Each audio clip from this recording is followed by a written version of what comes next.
అందరికీ నమస్కారం.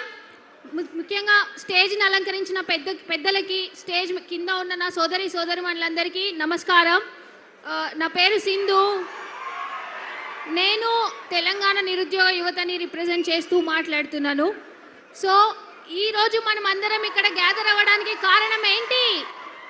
కాంగ్రెస్ ప్రభుత్వం మనందరినీ యూత్ డిక్లరేషన్ పేరిట మోసం చేసిందా లేదా?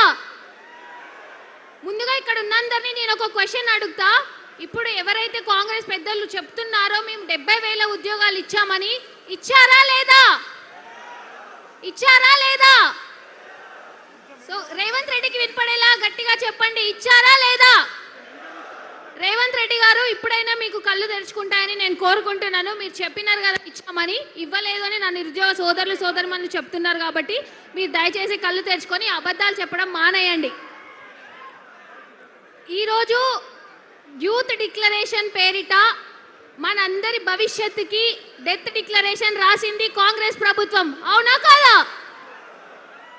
అవునా కాదా? సో మనం అందరం కలిసి కట్టుగా ఏకంగా ఉండి రేవంత్ రెడ్డి గారి రాజకీయ భవిష్యత్తుకి మనం గోరీ కట్టాల్సిన అవసరం ఉందా లేదా? అందరం కలిసి కట్టుగా పనిచేద్దామా? ఈ స్టేజ్ మీద నుంచి నేను రేవంత్ రెడ్డి గారికి ఒక్కటే చెప్తున్నా, మేము ఇన్ని రోజులు ఉద్యోగాల కోసం కొట్లాడుతుంటే మా మీద, మా సోదరిమణుల మీద ఎన్ని రకాలుగా అక్రమ అరెస్టులు చేశారు, ఆన్లైన్ ట్రోలింగ్స్ చేశారు. ఒక ఆడబిడ్డలను కూడా చూడకుండా రోడ్డు మీద ఈడ్చుకెళ్ళి అరెస్టులు చేసిండ్రు. సో ప్రజాప్రభుత్వం అంటున్నారు కదా, ప్రజాప్రభుత్వంలో ఇది ఎంతవరకు సమంజసమని నేను అడుగుతున్నా.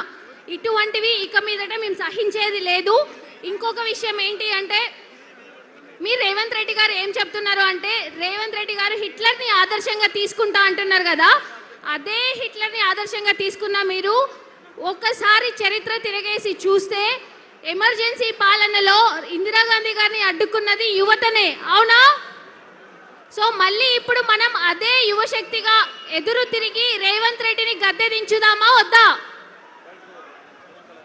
సో ఈ అవకాశం నాకు ఇచ్చినందుకు సుధీర్ రెడ్డి గారికి, ఇంకా రామన్న గారికి థ్యాంక్ యూ. జై తెలంగాణ.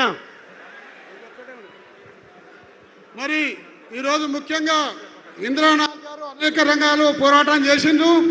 నిరుద్యోగుల పక్షంలో వాళ్ళ టీం అంతా నిలబడి, చిక్కడిపల్లికెళ్ళి వచ్చిన వాళ్ళు, లైబ్రరీకెళ్ళి వచ్చిన వాళ్ళు, అమీర్పేట వాళ్ళు, మరి ఓయికెళ్ళి వచ్చిన వాళ్ళు అందరూ కూడా నిరుద్యోగుల పట్ల నిలబడి అలుపెరిగిన పోరాటం చేస్తుండ్రు.